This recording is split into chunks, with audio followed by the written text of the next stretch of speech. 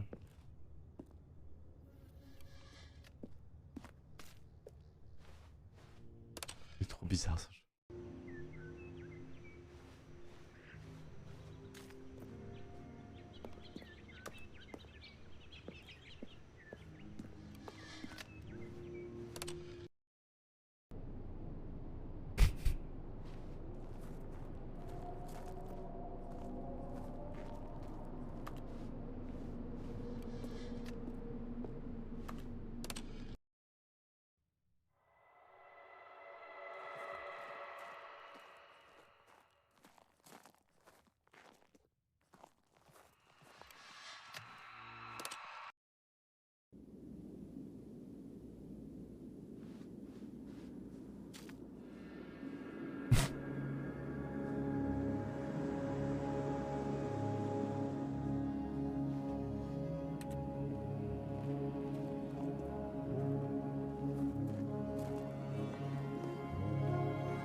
Putain. En 20 ans, il n'y en aura plus.